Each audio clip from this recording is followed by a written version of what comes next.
Hello, everyone. It's Jordyn Smith, the voice and the astrologer for this YouTube channel.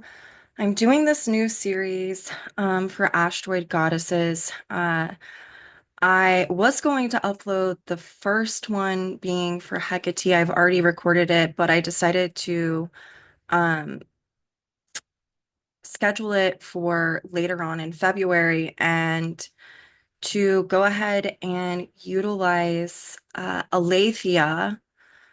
Um, as the first asteroid goddess for me to go over. This is like a mini series for my hope is the times that we are in right now.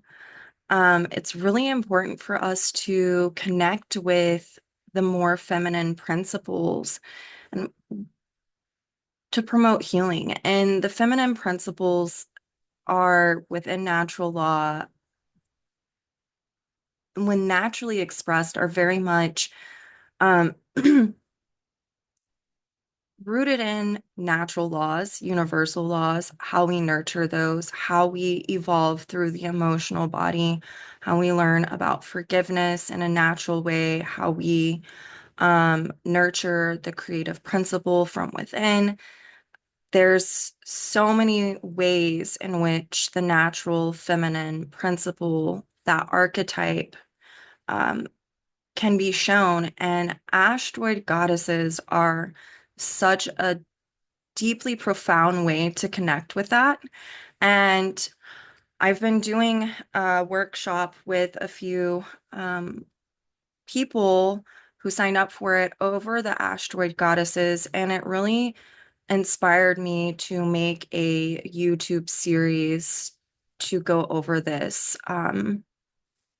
Just different asteroids that I feel are really pertinent, prominent, um, that can help us tap into this to promote healing because her world really needs that right now. And so this video is, like I said, going over Aletheia. The second video that I'm putting out is going over the asteroid goddess Hecate, and there are going to be more to come. The way that I'm structuring this is to really um, utilize it like mini classes. It's a little bit different than the Goddess Asteroid series that I did for a workshop.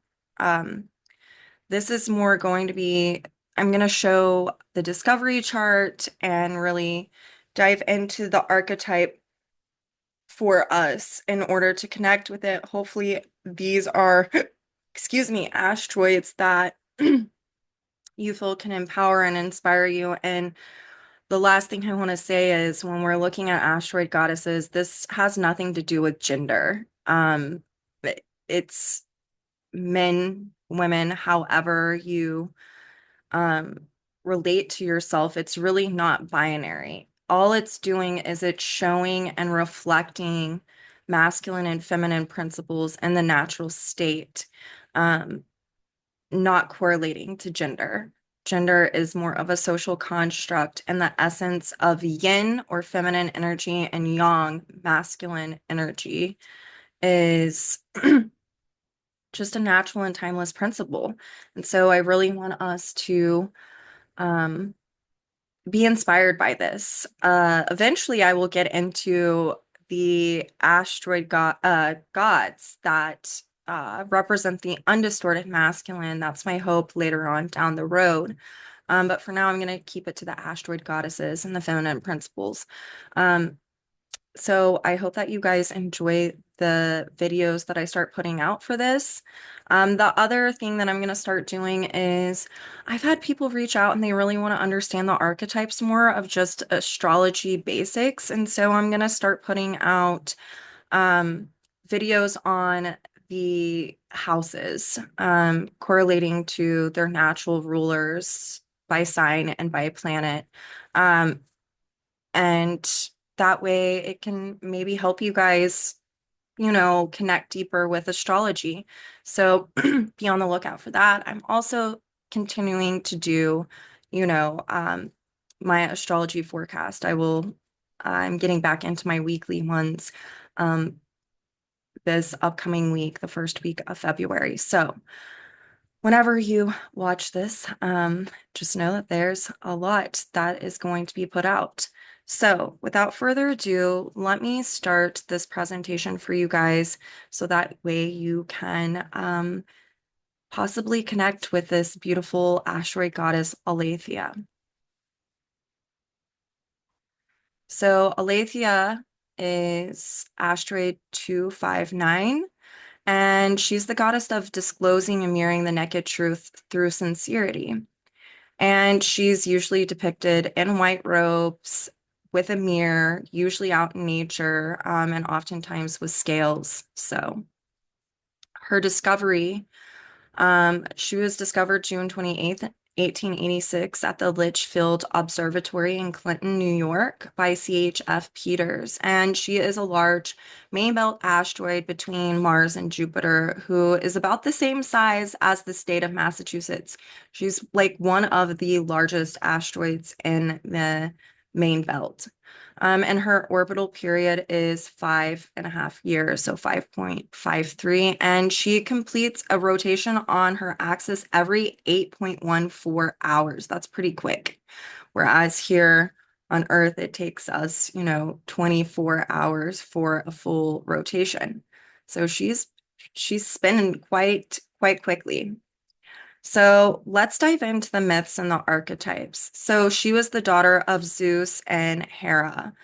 And um, let me put this down. There we go. She was the daughter of Zeus and Hera in Greek mythology, and her counterpart in Roman mythology is Veritas.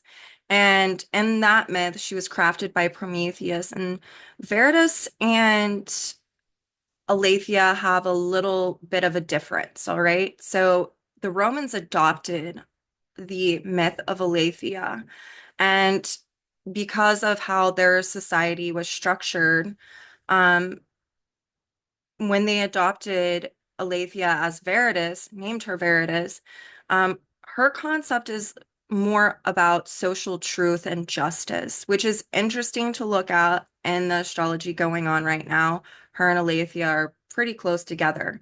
But Aletheia is a little bit different, archetypally, and I will get into that in a second. So she, like I said, Aletheia was the daughter of Zeus and Hera, and she was known for her ability to discern truth from lies. Even the Oracle of Delphi would use Aletheia for wise counsel. And this is really reflecting Aletheia's ability for claircognizance, to just know the truth, right? Um, this is also why Aletheia is linked more with Sagittarius, which is interesting when we look at the discovery chart in a minute. But yes, whereas Veritas is more linked with the Libran dynamic of justice, Aletheia is linked with intuition, claircognizance, truth, honesty, and sincerity. And so, as time went on, Aletheia wanted to understand the truths and nature of the human soul. And she prayed to Athena. And because she was so sincere, um, Athena came and visited her. And Athena gave Aletheia a mirror that was forged in the fires of Olympus, that would show the true essence of whoever looked into it. And so this became a gateway for Aletheia to go traveling, and she began to journey and utilize the mirror to help others understand their essence, or to mirror the truth that others desire to know about someone else or a situation. And some of these stories include the king of Corinth and his descendants, his son Demas and Lycos. All right. And when the king of Corinth passed, um, the community was wanting to know who was the rightful owner to the throne. There was like arguing going on between who was the rightful owner, who should be the next king. And the first brother, Demas, he stood in front of the mirror, and the reflection that was revealed was that of a serpent. Um, while when Lycos stood, the reflection showed him standing beside a lion. So on the one hand, we have these themes of natural law, the natural archetypes, very Sagittarius, rooted in natural law, um, truth, honesty, all of this.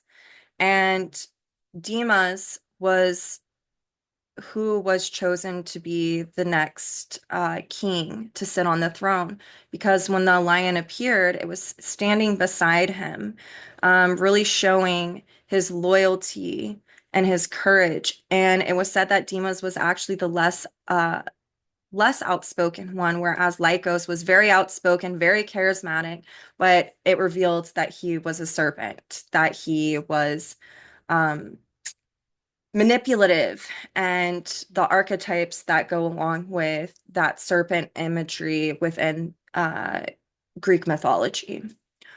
And then there was another story with Athena, not Athena, with Aletheia, where it was the story of Hesiod, who had been accused of cheating and stealing, and he wanted to prove his innocence, but whenever he stood in front of the mirror, a fox was revealed. And so it spoke to him being um, dishonest and having deception. And it's interesting when you look at Greek mythology because anytime a truth was occurring, not anytime, but a lot of times, like during the Trojan War, Athena, um, Aletheia was beside her. And so it's really in reflecting this principle of how truth is so important. And so after Aletheia had these experiences with the mirror, it really put her in a position to where she felt a bit more disturbed because she saw how truth could hurt, but it could also heal. And she once again prayed to Athena, who taught her that truth was necessary, but it needed to be brought forth with compassion. And Athena also told Aletheia that she could return the mirror or keep it. And Aletheia decided to return it because she wanted to learn furthermore about understanding and forgiveness when faced with truth. So she wanted to understand a deeper layer of what honesty was and how it could be a catalyst for forgiveness. And once she did this, she went on to teach these principles throughout the rest of her life. So it's interesting to think about because Aletheia is known as a daimon or a daemon, which throughout the patriarchy, this has become distorted and daemons are looked at as demons. That's where the word demon comes from. But in a natural sense, a daimon or a daemon is a personified spirit infused, or even a human. It could be a human soul structure. That's a little bit different, but I'm going to keep it to this. But it's a personified spirit infused with natural law. So it's a bridge between the seen and the unseen, representing parts of the natural world and its essence. When you look at daimons within Greek mythology, they were a bridge between normal, regular mortals and then the immortals. Okay. And then there are always these personified spirits that are reflecting something that is natural within universal and timeless laws. So they're reflecting the natural laws held within that. It's interesting because when you think about the Moire and the Hore, they those siblings, six sisters, are all daimons. They're all spirits that correlate to natural law held within universal and timeless principles. So whenever um, you are seeing artwork of Aletheia or their stories of her, she's usually holding a mirror and scales, or just a mirror. Sometimes scales aren't there. She's usually in white robes, often depicted in nature. And this is all linked to Sagittarius. Being in nature, the mirror is indicating truth, which is also linked to Sagittarius. The scales are linked to the natural principles of giving, sharing, and inclusion, being impartial, being able to objectify truth through discernment. And she is really about standing face to face to self or the truth being mirrored back. So having to have emotional honesty about who one is. It's about honesty and sincerity. It's about the truth being disclosed or revealed to oneself, or even truths beyond our physical world. It's where truths about natural and universal laws and principles can be disclosed to us. It's about your intuition, if you're claircognizant. It's about balance of truth and kindness, truth and compassion, and the pursuit of truth. So, um, the white robes that she's often depicted in, she was a virgin. It's correlating to the virgin archetype, meaning that she was a woman who decided to not be married. This will come up in a lot of these videos that I do over the asteroid goddesses. And so what that's reflecting is a woman who was not submitting to patriarchal standards. She was staying whole unto herself and the ability to connect with pure emotion through not suppressing it, which the antithesis of this is the patriarchal distortions that men own women, women must submit, and that their emotional dynamics are viewed as crazy, wrong, you name it. We've seen it play out, and really, for us to evolve, we have to connect with our pure emotion because we only evolve through the emotional body. So the virgin archetype is also really reflecting the not submitting to the patriarchal standard of suppressing that which is naturally occurring from within on an emotional level. So, I'm going to stop the share just for a second, and then I'll bring this back up. But a couple of things that I do want to speak to before I show you the discovery chart. If you're really wanting to understand more archetypal dynamics that can be seen in a natal chart, if someone has a prominent aletheia, this is like can have um, where someone can tap into their ability to be emotionally honest with themselves, the ability to nurture and heal oneself through being emotionally honest with self, and to fortify their inner relationship to self through doing that. Can be where one can be a messenger of truth to others. And then within that dynamic, if that's prominent, depending on the placement in the chart aspects that it's making, it can be someone who's needing to learn how to express this in a compassionate way. It's the ability to be dispassionate when reflecting the truth to others or when expressing yourself, meaning that you're able to stand outside and you can reflect or express the truth without creating discord because you're doing it in this dispassionate way. And it's the ability to connect and communicate natural truths. For others, it can be an ability to know when to share the truth and when not to. And this is really where we can connect to the supreme form of giving. Sometimes we're not meant to share something with someone. And that's not to create deception. It's actually, if we were to share something, it could create more harm.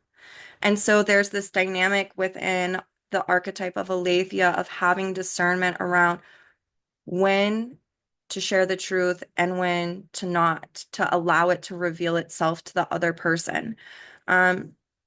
It's also the ability to connect for some people with nature and have natural truths revealed in order to integrate them into one's inner relationship to self, or to go on and teach about this or to express this.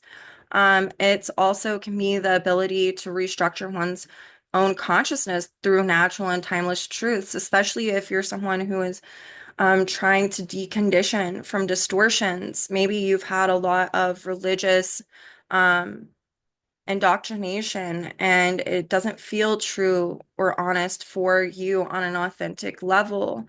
And So it can be where you're really wanting to reconnect with your authentic nature, being rooted in natural and timeless laws, and where that can happen. For some people, this can be if this is very prominent in their chart, especially correlating to like Jupiter, the ninth house, Sag, this can be someone who has a deep ability to be claircognizant. They know what they know without knowing why they know it, but they know it.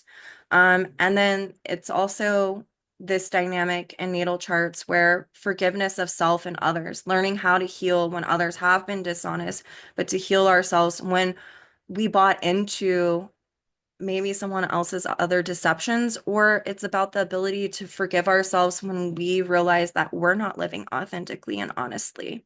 So it's got a lot of these dynamics dealing with Sagittarius and Pisces, and you'll see it in the discovery chart in a minute.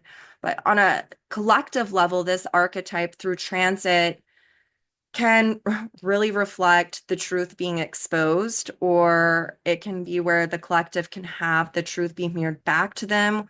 What is distorted through having disillusioning experiences, especially whenever it's correlating with a belief that is not aligned with natural law. Just think about some of the things that are playing out right now. Um, it's where the collective can have an ability to reconnect with timeless values and laws that are rooted in giving, sharing, and inclusion.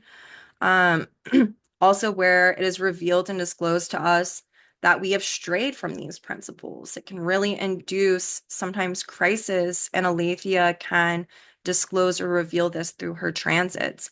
And lastly, on a collective level, it's where authority figures or leaders can become exposed and the truth being revealed to the collective about them, and the disillusioning experiences and crisis that help to induce this in order for improvement, in order to improve through recovering truth, or understanding what a natural leader is or a natural role model is. So very interesting. I'm gonna go ahead and share the discovery chart.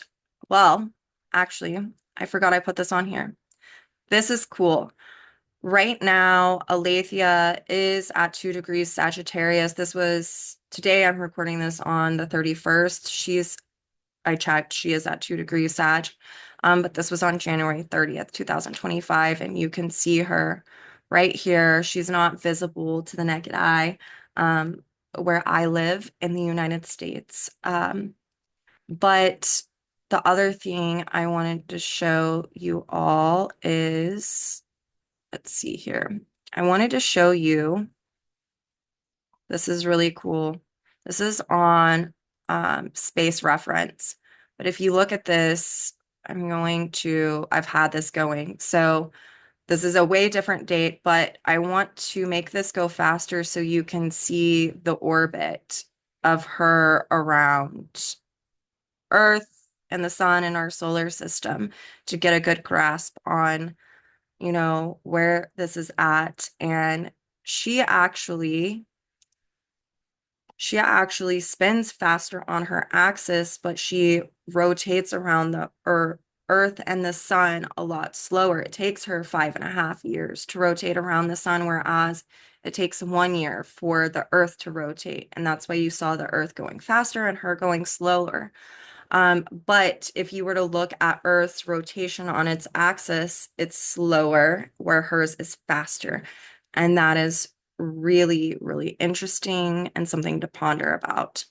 So let me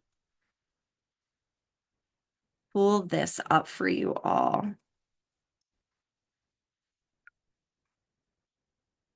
So I want us to look at her discovery chart just so you guys can connect with this. I could not find a time for when she was discovered. So this is a noon chart. So we're going to keep it to just the signs that planets or luminaries and nodes are in and the aspects that they're making. But what I want you to look at is Aletheia is at 22. She was discovered at 22 degrees Sagittarius retrograde. Also conjunct her south node in Sagittarius. She is ruled by Jupiter with Mars in a new phase conjunction to Jupiter in the sign of Virgo. Her north node is at 0 degrees 15 minutes Cancer and ruled by this moon in Taurus that is conjunct Neptune and Venus, all in the sign of Taurus. And Aletheia is in conjunct the moon. All right. Whereas Jupiter and Mars are all trine to this. So this is fascinating. What I want to share about this with you all is that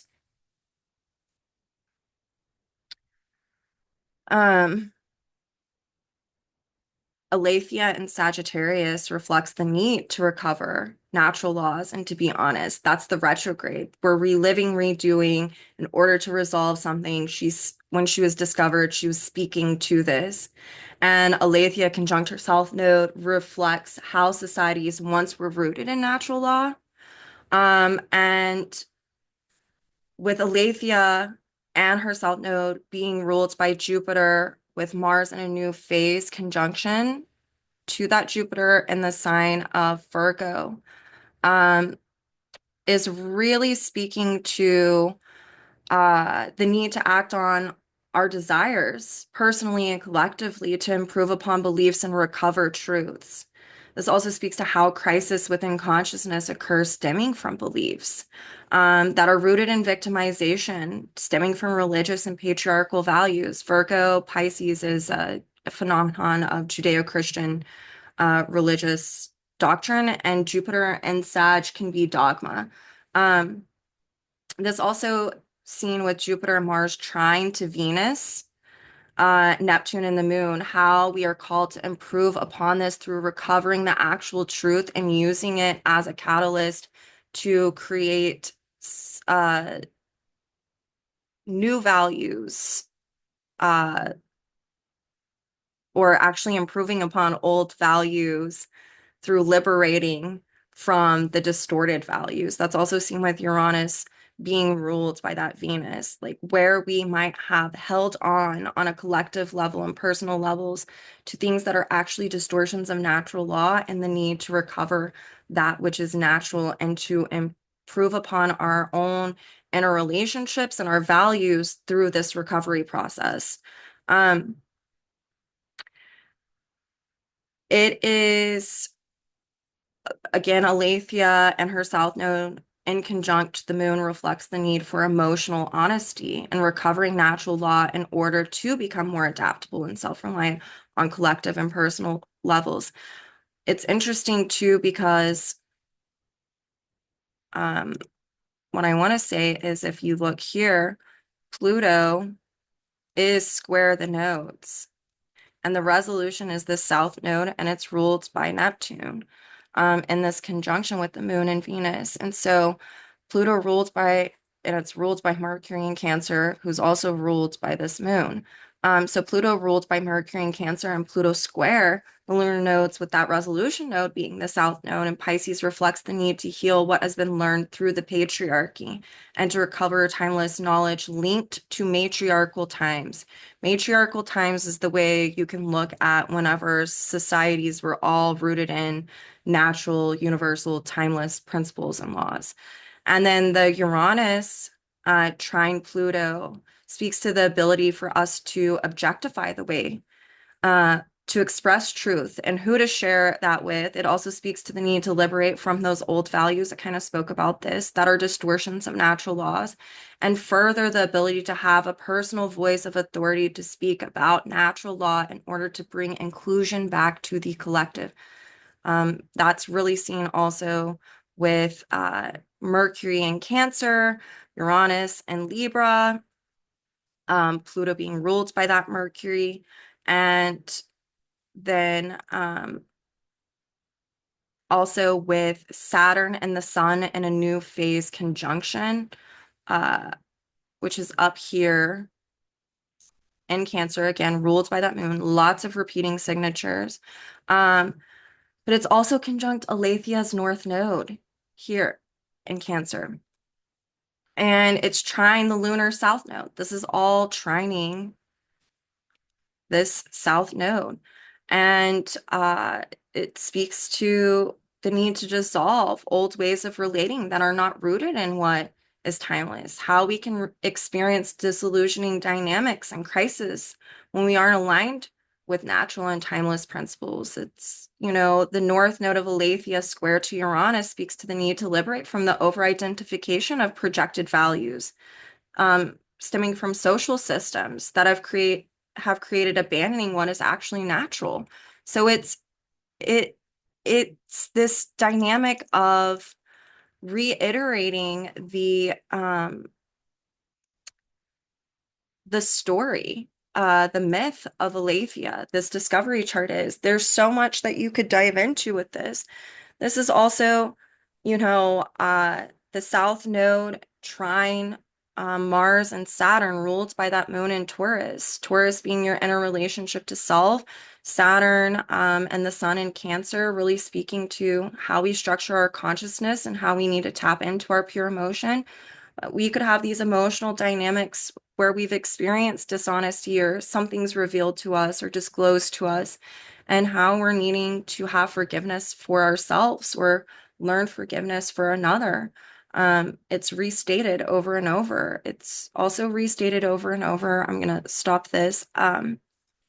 With the Virgo signatures, how when we are not rooted in devotion, honesty, sincerity, connection with natural timelessness, Sagittarius, Pisces, that it actually perpetuates crisis, crisis in our beliefs, crisis through war, that's seen with the Mars, and how Aletheia is really wanting to reveal all of this to us for us to recover what is natural.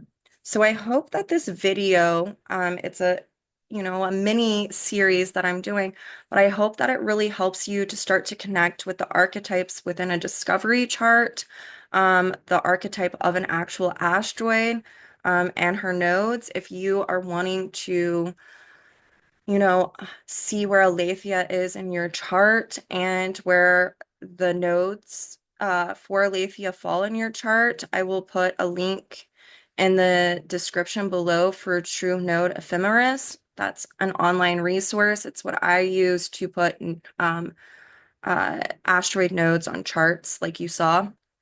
It's a really good research tool. And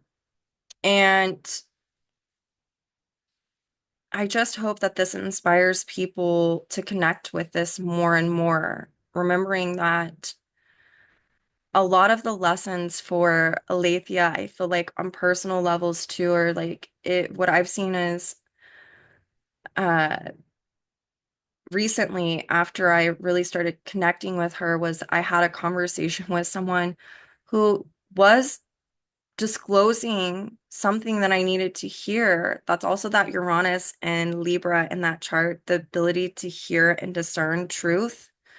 All right. That's a really big archetype of that discovery chart. But what Aletheia can do through transit is there could be someone who is disclosing a truth to you that it could be painful to hear, or they could be doing it in a way that it lacks compassion. So what this is reflecting through this archetype is the ability to objectify and to actually listen and to take what is the truth and utilize it to improve, and then to throw off if someone is having projections while also speaking some type of truth. It's about learning discernment that someone can be saying something in a not so nice way and disclosing it, and there can be truth in it that we're needing to utilize for our own improvement, but it can also have a lot of their own projections and distortions held within it. And so this is really about having this discernment and tapping into that. Because how society is structured right now is not natural. It's completely a distortion of natural law. And so even our one-on-one relationships, when someone is trying to disclose something or express it to you, they could be doing it in a way that is not very nice. It could be more shitty, quite frankly. And it's usually because they're battling their own distortions. And yes, they're expressing something that's honest that you need to hear, but they're also sprinkling in a whole lot of projections. That Aletheia and the chart and Uranus, very prominent in that chart with that Mars and Jupiter. It's still in a conjunction, but it's out of signs.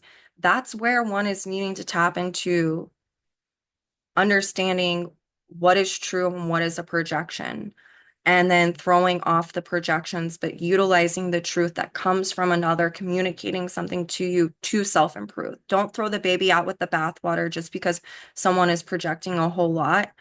There most often is a truth. That's also corresponding with what we attract is mirroring something that's going on inside of us or something that we've been working on, and it's reflecting how we need to continue to work on it and to improve upon it. And that is held within the truth of that dynamic. So that's another thing to think about because it corresponds with the archetype of Aletheia, but it also corresponds with her discovery chart. Um, so yeah, I hope that this was beneficial, that it's planting a seed, that it's connecting dots for you. I hope you go look at your own Aletheia in your chart. If you want to understand about your Aletheia in your chart, definitely come see me. You can book on my website and be on the lookout for the next asteroid goddess in this series, which, as I said earlier, is Hecate. So thank you so much for joining me, and until next time.